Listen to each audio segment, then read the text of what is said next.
কোন জায়গায় কি বলতে জানি যাই পোকাতলা কি লেগে পড়ে জানি যাই বেয়াদব কম না খাবার দেবো একটা চোখ বাসটা করে দেবো কিন্তু একদম একটা প্রশ্ন আমার উত্তর দেন একটু আপনারা সারা বাংলাদেশে হুজুর নাম করা হুজুর কত মোবাইলে দেখলাম যে 5 জনের 5 রকম মত এই নামাজে। আপনারা হুজুর আপনাদের পিছনে হাজার হাজার লোক নামাজ পড়ে, আপনাদের মধ্যে 12 রকম মত কেন?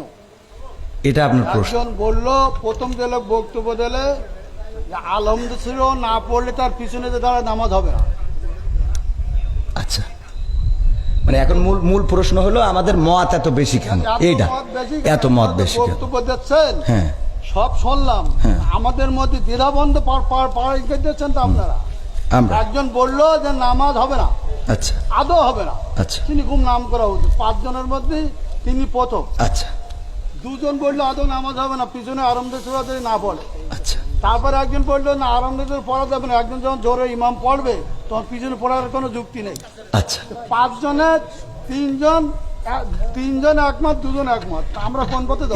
এখানে বিষয়টা হলো ইখতিলাফ আলেমদের না বাবারে। আমার তো তাহলে এবার আমি একটু উত্তর দিই। সেটা হলো আমি তো অত বড় হুজুর এই বিষয়ে বড় হুজুর উত্তর দিক নাকি? আমি শুধু এতটুকু বলি, সেটা হলো ইখতিলাফটা আলেমদের এই ইখতিলাফ এটা এখন শুধু না, বিশ্বনবী সাল্লাল্লাহু আলাইহি সাল্লামের সাহাবীদের যুগেও ইখতিলাফ ছিল। এটা মত পার্থক্য থাকবে। আপনি একজন চেয়ারম্যান, বাংলাদেশে অসংখ্য চেয়ারম্যান আছে না নাই? তো সব চেয়ারম্যান কি একই সুরে কথা বলে? বলেন। ইসলামের মধ্যে ভেদাভেদ হবে কেন? চেয়ারম্যানই করে এক জিনিস আর ইসলাম এক জিনিস। চেয়ারম্যান আর ইসলামের মধ্যে আপনারা তো বুঝাইতে পারবেন না।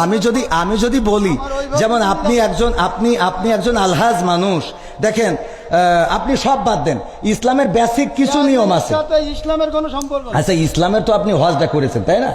হজ করেছেন না? আমি যে প্রশ্নটা আপনার কলাম এখানে 6 জন লোক আছে, আপনি সঠিকভাবে উত্তর সঠিকটা আপনি তো উত্তরের আগেই তো বকর করতেছেন। আমার উত্তরটা দিতে দেন, আমার কথা তো বলতে দেবেন। তা বলতে না দিলে আমি কি করে বুঝাবো? ফালতু কথা বলিছেন, বলো খবরদার। ল্যাঙ্গুয়েজ সোজা করেন না, সোজা করে দেবো কিন্তু একদম বলো। ল্যাঙ্গুয়েজ সোজা করে বলেন। আমি বলছি আমার কথা তো বলতে দেবেন। ল্যাঙ্গুয়েজ সোজা করে দেবো কিন্তু একদম।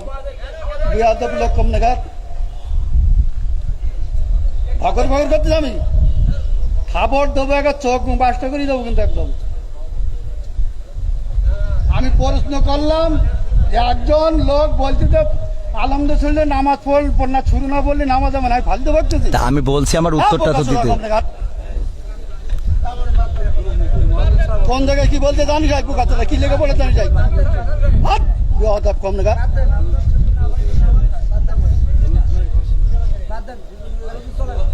একদম বাস্ত করে দেবো সব একদম।